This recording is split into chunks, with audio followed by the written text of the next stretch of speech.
Recording started. Hey, everybody. Welcome to the Think Like a Pro call. We're going to get started here. I'm super excited about the guests I have tonight. And I'm super excited about the call, you guys. I hope you were able to attend LifeVantage Academy that happened last Saturday. Ours was phenomenal. I heard that the virtual with Seth Mulder was also phenomenal. If you guys have a had anybody comments about your LifeVantage Academy, drop them in the chat because it's exciting. Our next big event is Elite Academy in Orlando, Florida, and I'm super excited about that. You guys, get registered. We have it's probably one of the smallest groups we have. Make sure you're registered if you need to go virtual. Make sure your brand new distributors that came in on the Elite Pack, that they even though they have the free tickets, they still have to register those tickets. So make sure that they are registered too, because I know a lot of people struggle with that, and it is going to be absolutely fabulous. So that is our announcements tonight. The Think Like a Pro call, you guys, is with a combination of elite cross-line leaders, because one of the unique things about LifeVantage is the elites, we all work together. And I can call different elites and they jump on our team call. We did a team call last week for another group, and there's just so many amazing things on working together.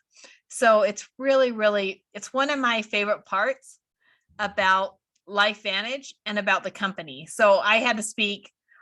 You guys, Gabe and Jill Pearson had COVID. They have recovered. They are doing good, but they couldn't come to Phoenix. So Sam and I ended up taking a piece of LifeVantage Academy, and it was kind of scary. I haven't talked about it for a while, but it reminded me again, I got to speak for 20 minutes about why I love this company and why I love this compensation plan. And so I'm just really excited tonight for our guests. So I'm going to introduce you guys to Elite Pro 7, Jennifer Alice Murray out of Kauai. And she is going to tell her story. I met Jennifer, gosh, 8.5 years ago, I think, almost 9 years ago. And we flew over, and she'll tell you she wasn't real excited when all of us showed up at her house to tell her about this thing. But it's been fun to watch her journey. So Jennifer, do you want to tell us your story about LifeVantage? Absolutely. You're so cute. You actually are, I hate this reflection. You are one of the main, you were the thing at the first meeting that actually really touched me. As a lot of us have experienced, you get invited. Back then we didn't do texts, we didn't do Zooms. So everything were these face-to-face meetings, and my girlfriend Laura was super awkwardly bringing this up to me for months, and I felt like, wow, okay, like the only way I'm gonna get her off my case is if I go to this meeting and then tell her, based on my education, I do not want to participate in this. And so I went to the meeting. I thought everybody was crazy because they were going around the room, and it was like, it helped my skin condition, I'm not taking antidepressants, all these really different reactions. And I was like, wow, these people don't understand that it's a placebo, how sad. And I thought Sam did a good job presenting. I was like, oh, that's kind of interesting. And then people were kind of sharing their stories and stuff. And you were sitting next to me most of the time, and you were really pregnant, 7.5 months pregnant. And you spoke up, and you spoke about the integrity of the company, which I think a lot of us don't realize is a big question mark in people's minds, is their integrity of this company. So that really helped me along. I also had this feeling of somebody was like, that guy makes $15,000 a month. And I was like, okay, for that presentation, then I could kill it in this business. So I always had this feeling of that you can just be a normal person. It started warming me up, but I still gave her my no and went with that no for a while until one day I just said, well, what do I have to do to get you to stop bringing this up to me? Like, I've told you no so many times. This is getting really awkward. And she said, well, I would that you would at least support me in my new business and try the product. And I was like, wow, good point. Wow. Any good friend would have probably caught on to that a little sooner. And so I felt bad, and I told her, okay, if I try this product for 1 month and I don't want to take it anymore, are we done with this? And she said, yes, if you promise you'll take this every day for a month and you don't like it, I will never ask you about it again. So I was like, sweet deal. Yes, I will that's a bargain. And yep, 3 weeks later, a lot of pain that I had been having started going away quite significantly, quite significantly. It really caught my attention, and I was like, wait a minute, what? Started secretly researching it without asking her any questions, started understanding the oxidative stress story, light bulbs started going off. Like, do we have something that takes people's pain away? Because I know some other people that are in pain. And yeah, just snowballed from there, basically. Fantastic. And you guys, if you don't know, Jennifer used to have her own vegan restaurant, and she is a 3-time cookbook author.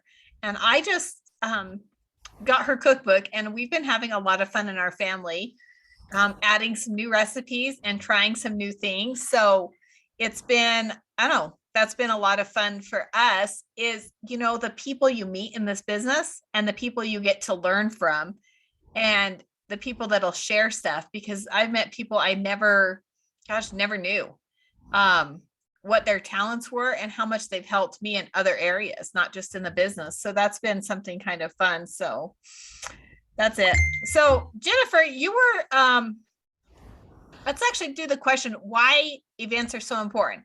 Okay, you guys, the first time we sat there and we went through, how do you have success at this business? And we had to tell all these guys, most of them who are working 2 or 3 jobs in Kauai, they're renting out the back bedroom so they can pay rent. And they're like, how do we succeed at this business? I'm like, okay, every month you have to fly to Oahu so you can go to Life Vantage Academy, because there was no virtual at the time. And 4 times a year, you have to fly to the mainland and go to an elite academy. And they all looked at me like deer in the headlights, like we were absolutely crazy. And Sam and I had a long conversation the night before on whether or not we were going to teach the system or not. And I'm so glad we did, because it's made such a difference. So Jennifer, what's your story with going to the events? Whew. Well,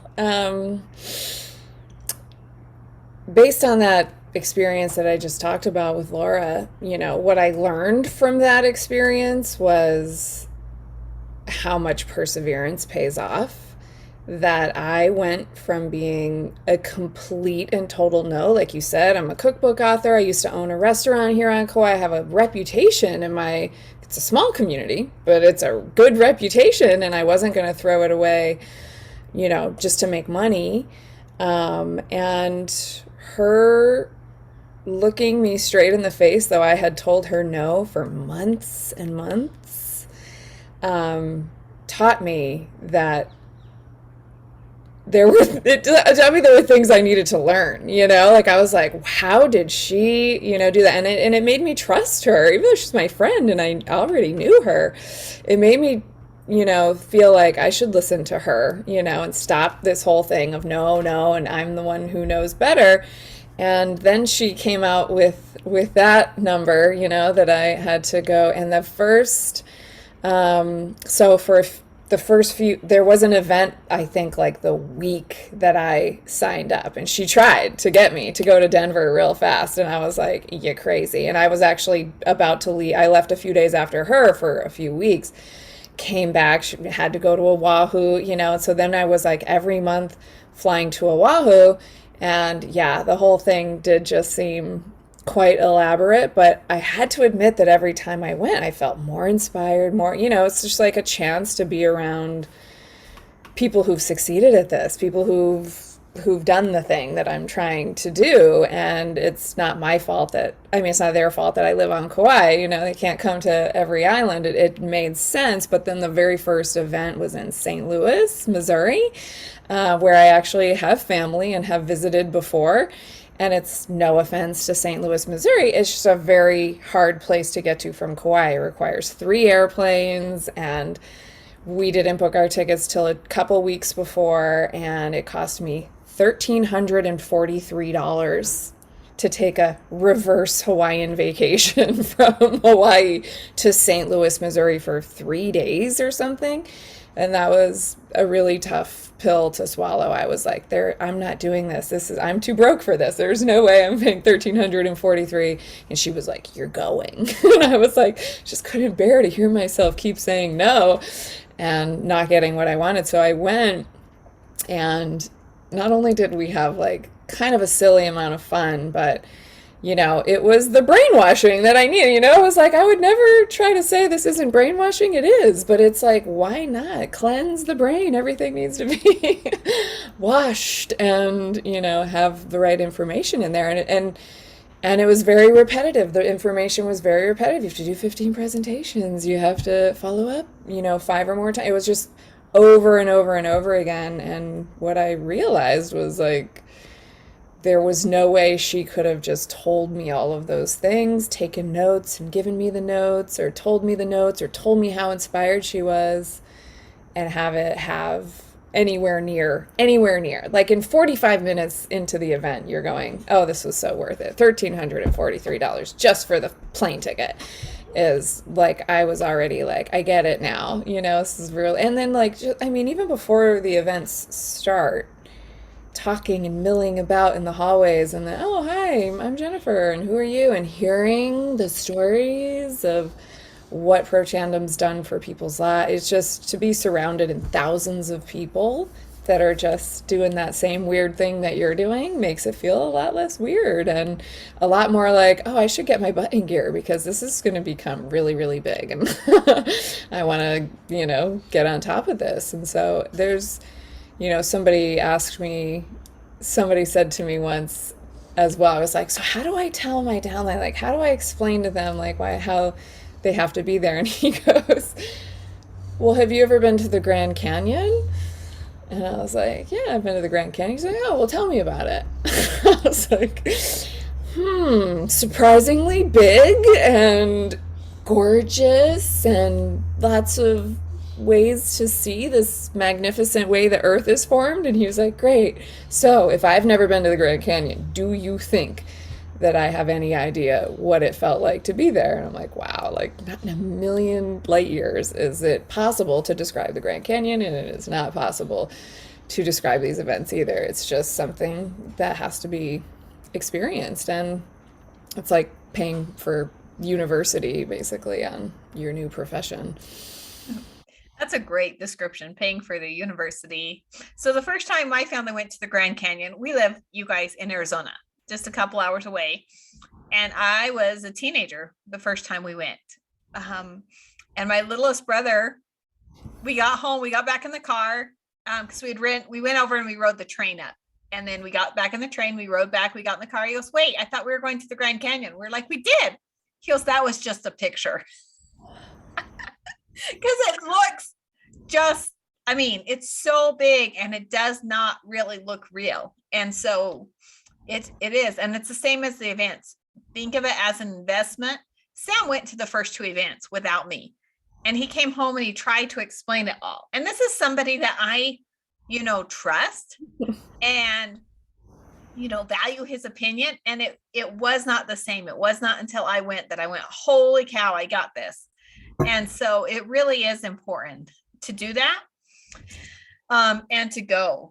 And then I'm getting, my phone's blowing up right now. So you were a Pro 6 for a long time.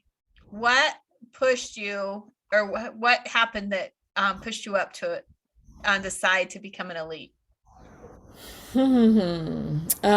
Well, I think that I'm a little bit of an anomaly in the network marketing industry in that it seems like people either, come in and out real fast or they kind of rise up to Pro 7. I think the average length of time it takes to get to Pro 7 is only like 27 months or something like that.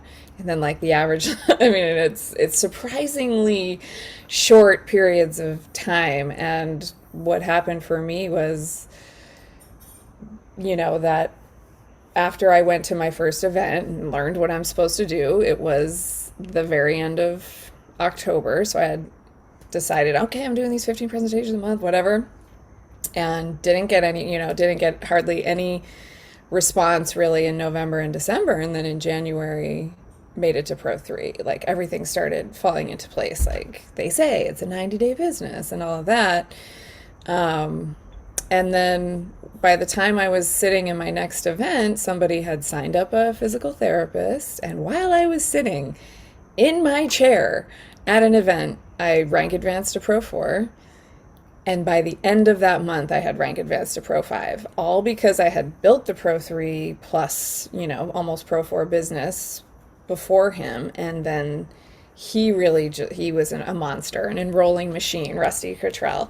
And so I had to learn a lot more about managing, like being a leader and all of that. And, and then you can get some lucky breaks like that in this business, but it doesn't, like we have to build 3 legs and we have to, do the thing anyway. And what wound up happening for me was like a really slow ascent. And that's what makes me, I think, a little bit of an anomaly. I've had people at corporate be like, we don't really see people like you who grow like slowly but surely. It goes at Pro 6. I mean, it took me 2 years, I think, to get from 5 to 6.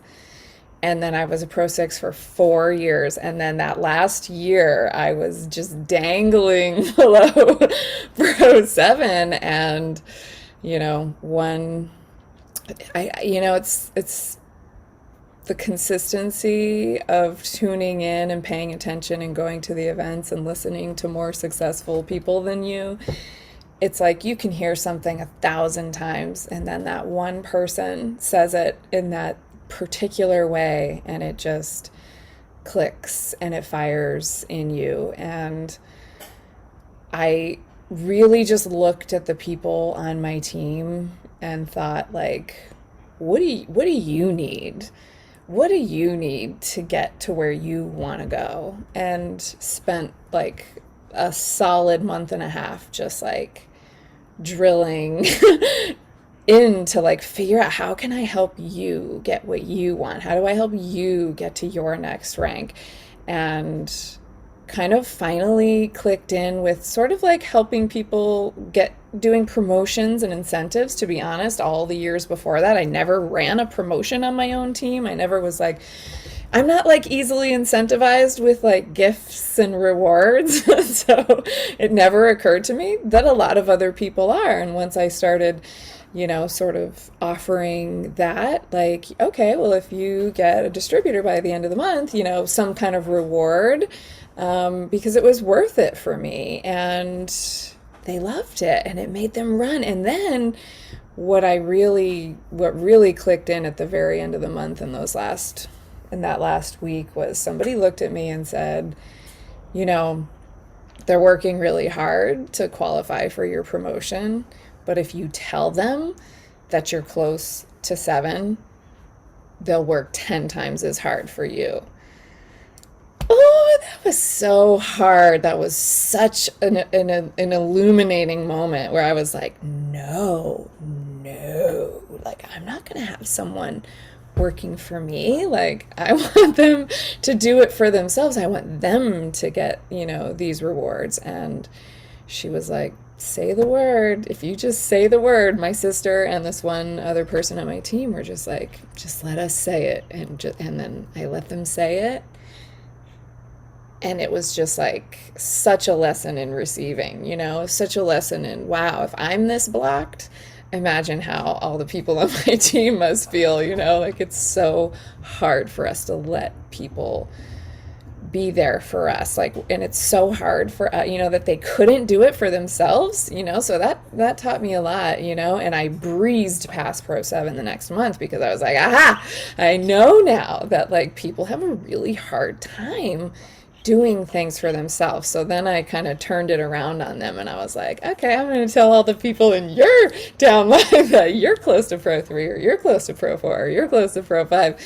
And we did it that way. And yeah, I just really have spent a lot of time in the last year helping people with that, like that issue of like, why is it so hard for me to ask for help or me to let people know that I'm, reaching for something and receive that wind beneath your wings. It's not, we're not, I think maybe especially women, but we're not really programmed to think it's okay to do that. But once I did, it was on. That is awesome. Now, you know, things have changed. Like you said, when we first started, it was person to person meetings. We wanted a team, and there still is some of that. Like if you are trying to grow a team in another area, for example, Kai Hayes right now is in the Philippines, and she has been there for since November. And she's planning, she canceled their flight home so she can work with her team there because you do have to go there. And that was one thing.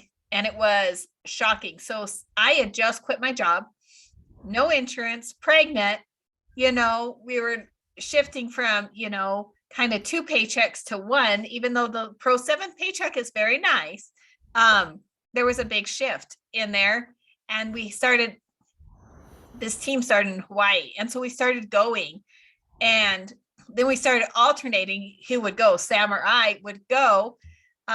Because it really wasn't going on vacation. Sam came back one time and he's like, I didn't even put my feet in the ocean. He had hit to all 4 islands and never got in the ocean.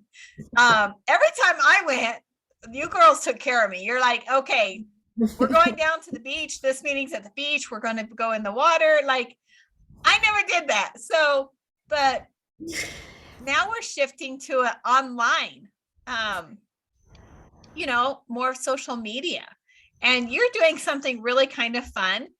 And the one thing I love about this is you're not doing it by yourself. You've got a whole team of people, but trying to, starting something new to shift online. So do you want to share with everyone what you're doing on social media? Because I think you're killing it. But like this business, you see the results later and stuff, but I'm loving what you're doing on social media. Oh, thanks. Well, it's been again really illuminating. We've been a lot of people on my team, taking a lot of classes and trying to understand, for me, I think, in the very beginning of Facebook, it was exciting, to reconnect with old friends and neighbors in every corner of the world. But as the years went by, Facebook and stuff was to me something that I like scrolled while I was waiting in line at the bank, or like if I was waiting for something. I could never really sit in my house and go through Facebook. So, being advised to use social media, it was just challenging for me. It's not that I have a problem speaking. It was just I want to have something to say.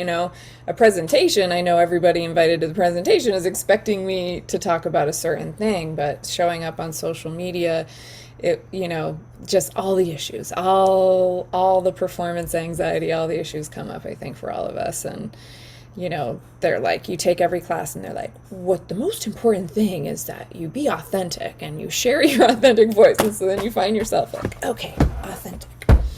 Who am I?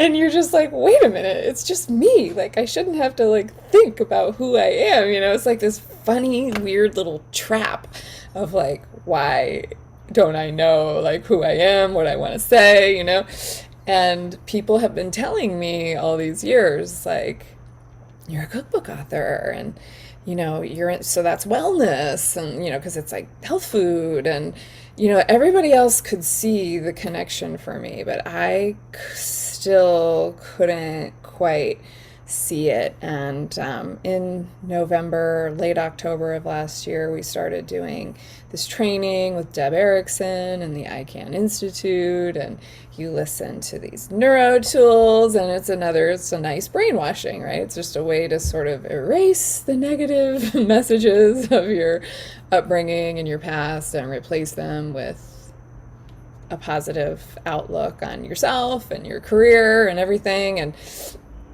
we started doing that, and some people in the group just had immediate successes with customers and bringing in distributors, and that wasn't my experience, but that did happen for people. And I found when I was listening to those tools, like a certain sense still of like frustration, but also like, this is going in a good direction, and it just sort of helped me to like clear away. And then one day I was just like, said online, said on social media what I was doing, which was a 21-day reset, and the response was silly. Like, the response was, I did it right before the holidays, but the response was like, I'm watching you. I kind of see what you're doing. Like, I like this thing. Will you do it again in January? Will you do it again in January? Will you do it again in January? So that came up probably like 10 times. And even though I thought that was a little too soon, like, I'm not ready. I went through all this, like, I'm not ready. I want to plan it out. I want it to be more organized, like all the same things that always hold me back. Every time I ever try to accomplish anything, we're coming up again. And then I was just like, people want to lose weight in January. People are looking to change their lives in January. You need to do it in January. And so you're going to do it, and you're going to do it messy. That's just the end of it. And I'm kind of shocked at the response. It's brought a lot of communicating and a lot of social media into my life all of a sudden. And in some ways it's effortless because it is what I want to do. And a lot of ways it just builds like a bridge. Like, I have a lot of people on my team who've gotten customers just from tagging them in my posts and like starting this conversation. And I kind of laugh because they have a lot more time to start those conversations than I do, because I'm busy putting the material out. But it is, happening for me too. I've got old friends, people I hardly know, total strangers, like reaching out to me like, what was the fat burn that you're talking about? And I'm just going, wow, like, this is how it's supposed to work. And all I'm doing is being my authentic self, giving out the information that I've worked at all these years. And then of course I have people still the same as regular LifeVantage going, oh, well, you're lucky because you already knew all this stuff about cooking. And I'm like, you just can't tell yourself that story. Like, do you love pets?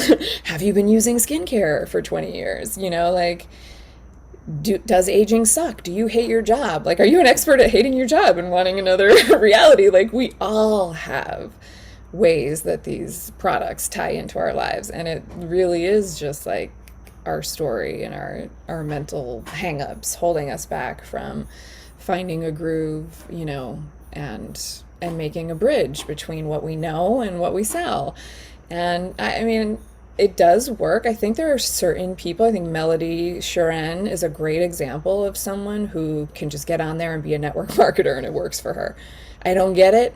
She makes these posts and she gets 4 customers, and it's just like, what? And most other people on my team or in the business that I see do that, they get crickets and nothing. And it just, so it's like, I do think some people can just get on there and be the network marketer that sells products that they like. And for some reason, it vibes with people. They like it, they respond. But 98% of people, I think we need a bridge. That wouldn't work for me. It just wouldn't. And having like, it has to be something you care about and want to talk about, obviously, because you're going to put yourself out there. But having a niche, that's what you always hear in social media. Have a niche down, get really specific.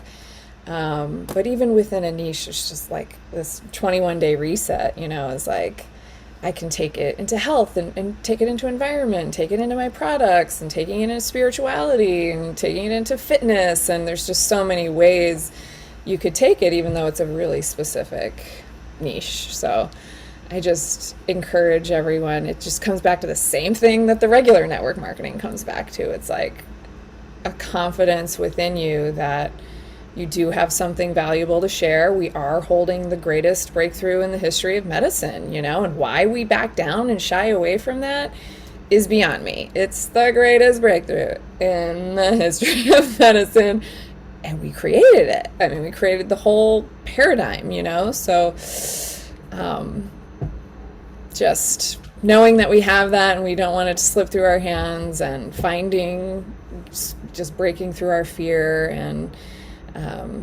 seeing the worth and value in what we have to say is really the key to social media. Like, there are people on there who are super awkward and super successful, super shy and super successful. I mean, I started following this guy called Core the herbivore, like a vegan runner. He's a runner. Every post he makes is about running and encouraging you to run. And I have seen him in 2 weeks gain 1,000 followers, go from like 10 and a half to almost 12,000 followers. Like, I'm like, wait a minute, what are you, and he's just making reel after reel after reel of his love of running. I'm just like, okay, we're making this way too complicated. We need to just get out of our own way. We had a question. What platform is he on? He's on Instagram. Instagram. Core, like his name is Corey, so Core the herbivore. That's so funny. And you guys, you don't have to be. I've had, so my experience was, gosh, almost 2 years ago, I did a video on getting out of apathy, with when social media and all this social distancing, staying home, just talking about, finding happiness every day. I had an aunt who never posts, so I didn't even think she was on there. She never likes my stuff, shared my video and said what great information it was. I hate videos. I hate watching people's videos. So I struggle doing them, but it is amazing when you start putting out content, the people that start following. And I've loved this Rise to Thrive. You guys, it's such peer pressure, because I saw Jennifer post about it and I went, nah, not going to do it. And then somebody else posted, and then somebody else posted. And it was just like this whole group of people that I follow. And I'm like, you know what? I've got to do something different. I got really sick in December, and so I've been rebuilding my thing. I've got 2 kids that are allergic to dairy. So I'm already dairy free. I've been trying to think about how to get rid of sugar for a long time. And so just to do it all, it's been fun to do it with a group. So do it with a group. The reels are fun. And when you post something and everyone likes and comments on it, and you guys, it's okay to like and comment. It's okay to copy and paste and steal somebody's ideas, but you still want to brand who you are, what you are passionate about. And that's what I love about what you're doing. Your sister Jessica is also phenomenal. My whole phone, like, I'm trying to find pictures, and it's like screenshots of recipes that you've shared or reels you've done, of things I'm going to try. I'm down there. I've got coconut yogurt, making it down in the kitchen. And what else have I done? Anyway, I have an almond cow, so I make cashew milk. About that, something I've learned, because I used to screenshot people's posts as well, and then I learned, like, if we want to help each other, we should be saving them. That little bookmark, and then you can make a folder. It's a lot more valuable for your presence or whatever if people are saving your thing. So I've had a lot of people tell me, I have all these screenshots. I'm like, don't screenshot, save, save them. And I'm trying to remember to do that with other people and to send each other's posts. Like, if what Instagram loves is when we send each other people's posts and stuff. So us developing those habits, I think there's so many people who can bounce off of my reset so easily. Tag your friends. It doesn't matter if you just want to do one meal. Like, I did a post today about the impact of eating vegan for one day. You save 3,900 gallons of water by just not eating dairy and meat for one day. Like, you can, I just think there's so many ways, and once a lot of us start finding our own niche within this, it's just like whatever you're doing, then I can take my people and be like, oh look, like I'm trying to get people to do like a anti-anxiety kind of a reset along with mine so that we can share, like there's so many like ways we could all be. It's finally like the lights are just going off over my head. I've been like, how can people who sell pro tandem use social media? It's not like we can show these snazzy before and after pictures in our new bikinis or something, like how can, I've always had this really negative mindset toward it. And suddenly I'm like, whoa, that was such limited thinking. Like we could all have a niche and a specialty and just be bouncing all our followers off of each other and saving and sending and everything. And everyone within network marketing, like within LifeVantage, would be happy to do that for you, would be happy to support you and give something of value to our followers. So I hope that more of us start breaking through and doing things like that because it's fun. Awesome. Awesome. You guys, Jennifer, thank you. Thank you. You guys, I did drop the link to the 2 free neuro tools that Jennifer was talking about. Those are so powerful. Whether or not you pay to do anything else, listen to those 2. They are phenomenal. They're still probably 2 of my favorites. I listen to them at least twice a week, and I've got hundreds that I can listen to, but there's definitely some of my favorites: Rise and Thrive and Dream Your Way to Pro 3. So I love the neuro tools, you guys. Like my husband, every time I walk in, he's got one going and stuff too. It's only annoying though when we walk in and we both have it going on at the same time. We're like, wait, you turn yours off. So yes, it's a lot of fun, you guys, to grow together, like people, follow people on social media. Facebook's a little bit more limited with like the friends, but you can still follow anybody. All of my posts are public. So whether or not you're my friend, you can follow me. You can follow Jennifer. You can see what we're doing. Follow the people that are having success, exactly like the events, and start doing what they're doing and develop your own niche, and it will go. So thank you, Jennifer, for jumping on and sharing. We appreciate you. We appreciate this. And I'm just so excited to see you guys all next month. And we will be back here next week with another special guest. And so I can't wait to see you all then. Thank you, Jennifer. Thank you guys. Good to see you. Hi, Debbie. I saw you.